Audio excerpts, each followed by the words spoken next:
Zack Snyder's Justice League has been out for over a week now, and I've seen it 3 times. I originally said I was only going to watch it twice, then do the video, but I had to watch it a third. I loved it. I do recommend it as a Zack Snyder fan and as a fan of those characters. It definitely deserves at least one viewing. Even if you haven't been happy with the direction they've been going in, you deserve to at least see what the intention was. This is going to be a full spoiler video, just so you know. So if you haven't seen it yet, you definitely should watch it. I feel like it's been out long enough now, and the only way I can really talk about what worked and didn't work is if I go into spoilers. So right off the back, I'm just going to get out of the way everything I didn't like about the film. I wasn't a fan of the new score by Junkie XL. I know he's using his real name now, he doesn't go by that anymore. I probably should have learned it before getting behind the camera. Sorry about that. It's not terrible. It's actually, it's good, but there's a thing though. Every time Wonder Woman shows up, it's like there's this little girl screaming, and that's the score. I didn't mind it so much, but they used it every single damn time, and it got really annoying after a while. Also, there's a scene with Aquaman. After Bruce Wayne tries to recruit him for the team, he says no. He goes back in the water, takes off his jumper, a woman sniffs it, and then her and a group of other women start singing. I thought it was funny at first, the jumper, then the singing just was a bit much, but I suppose it is an extended cut. So there's also Martian Manhunter. Yeah, he does nothing in this movie. He could have so easily been left out. I'm kind of glad now we have a version of him in live action, but it really felt tacked on. No need to be there, but I get why they did it. Yeah, so he imitates Martha Kent. I don't think that was planned. I think they decided to add that in recently. And then he appears at the end to Bruce Wayne. I liked that moment. I found that it was actually originally planned for Green Lantern, but, well, these things happen. No new scenes with J.K. Simmons as Commissioner Gordon. That really disappointed me. It was all the same. 'Cause I remember reading somewhere there was supposed to be a scene where he asks Cyborg, "Do you even need to eat anything?" Maybe he just didn't film it, or maybe he just decided to abandon that scene altogether. I don't know. At the very least, though, he played a detective in Brooklyn Nine-Nine, and he was great on that. So that kind of made up for it. Yeah. There's also the scene with Iris West. It was cool to see her and Barry meet on screen, him saving her, and it was very well filmed. But the fact that what leads up to it is so stupid. A truck driver drops his burger. In all fairness, it looked like a delicious burger. But he's driving during the day in a busy city, and he's just taking his time looking for that burger. It reminded me so much of an episode of Foster's Home for Imaginary Friends, when Madame Foster spilled a drink on the floor and she spent her time looking for it. It was like something out of a cartoon. Anyway, the film is finally complete now, and I can finally move on to the things that I loved. For starters, the Flash and especially Cyborg, those two characters. Holy shit, their backstories, the shit that they give them to do, total upgrade. Honestly, I can't get over the fact that all that great stuff they filmed with those two, they really were going to just shelve it and not do anything with it. Why not? Like, the Flash, there's no more forced humor, so there's no more talk about brunch, stuff like that, or Pet Cemetery. The Flash, towards the end of this movie, he turns back time after Steppenwolf actually wins. He turns back time and saves the world, as well as the whole team.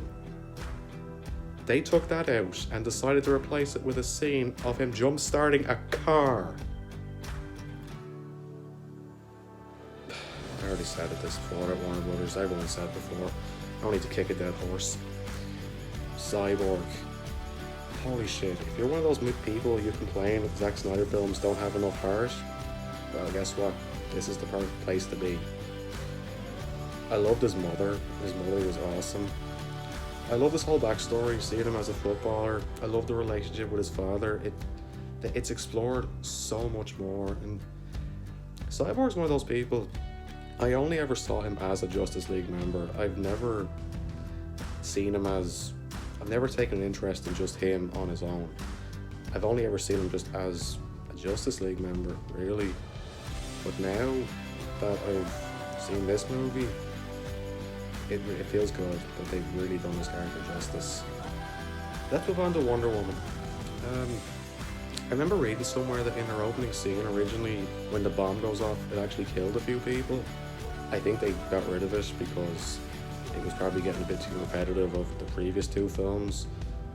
There is a really cool scene where a little girl asks if she could be like her when she grows up. And of course, Wonder Woman responds with, "You can be anything you want to be." Yeah, that was a nice moment. Batman. That is the Ben Affleck Batman that we all love from Batman v Superman back in this movie. You know, he's not an asshole like he was in the previous version.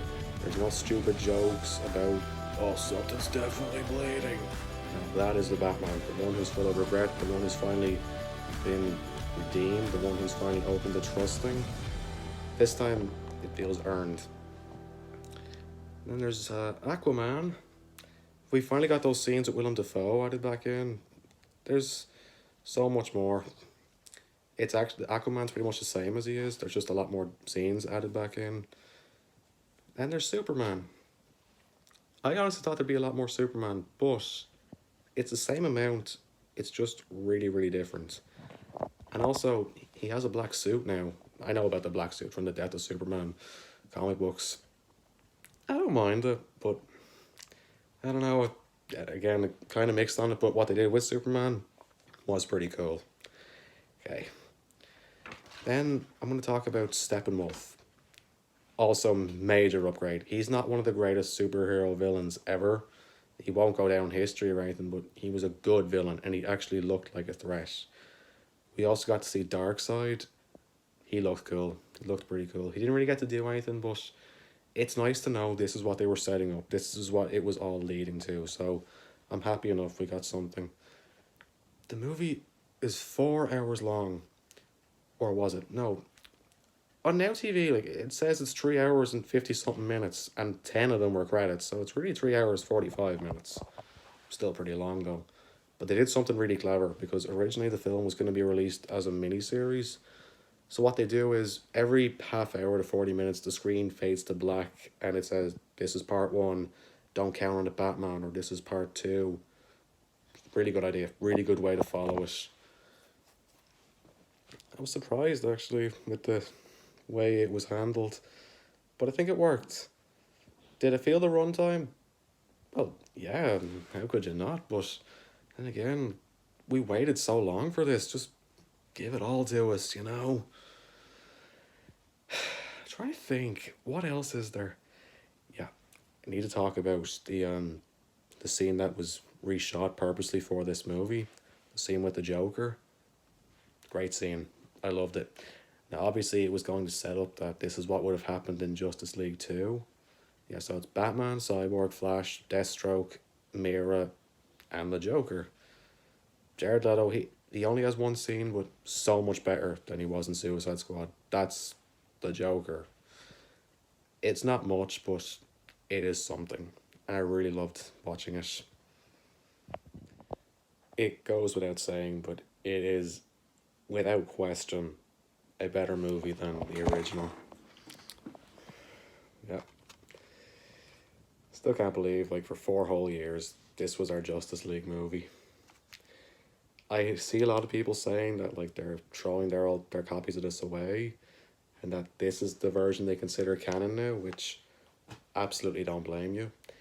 I won't abandon it though, because there are a few scenes in that version that I still liked quite a bit. I love the scene of the Batman, the Flash, in the sewer when the Flash says, "It's really great you guys are ready to do battle. I've never done battle. I've just pushed some people and run away. Save one person." Okay, then what? You'll know. That was a clever moment. Also, Aquaman sitting on the Lazarus of Truth towards the end. That was awesome. I also love the credit scene of Superman and the Flash going on their race. I know it's just fan service, but still, it's nice to have a version of that scene, famous comic book scene, in live action. God. I no longer feel ashamed to have a Justice League wallet. Yeah, every time I show people this, they all say, "How old are you?" And I respond by saying, "On the inside or outside?" The final fight was completely badass. Completely different from the original final fight. And so badass. I love how they defeat Steppenwolf. First of all, I mentioned this earlier. I love the fact he actually wins. He wins. Darkseid is about to come to Earth and destroy everyone. But thanks to the Flash, I still can't believe they cut that. Like, why? Thanks to the Flash, time is reversed. And then Wonder Woman cuts off Steppenwolf's head. It's brutal, but this is the kind of shit I like. I'm a blood hungry psychopath. I also love when Superman shows up. Steppenwolf's about to slice Cyborg in half, but then Superman appears out of the blue, and the weapon is absolutely crushed by hitting his body, and Superman's just like, not impressed.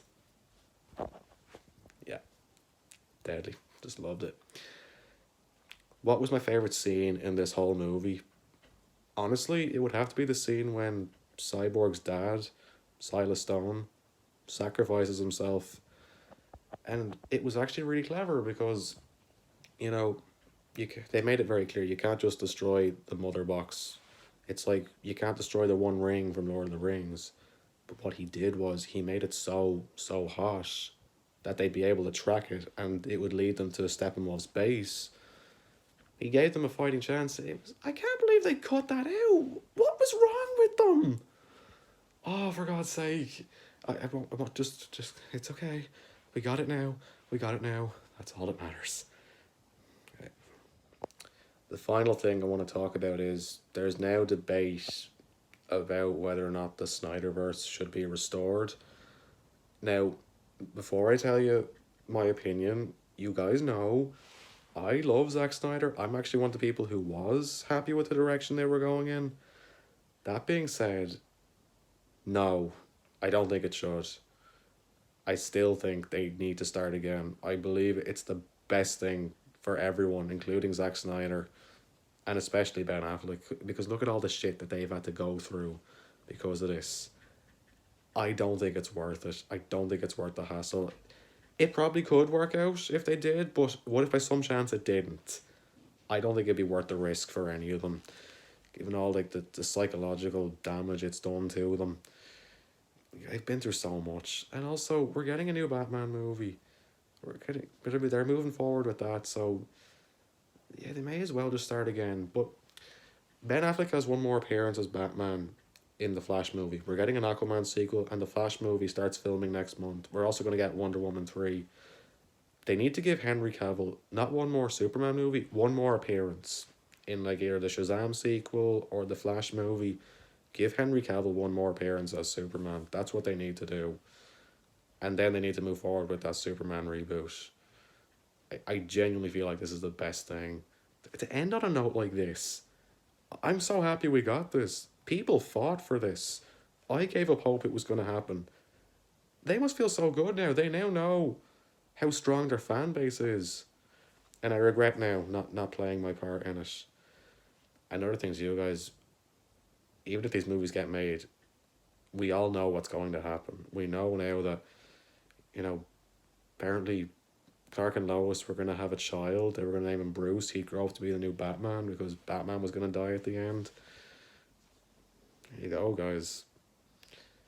But I'm happy enough with this. This is a good movie in its own right. I feel satisfied with what we've got. So, thank you for watching.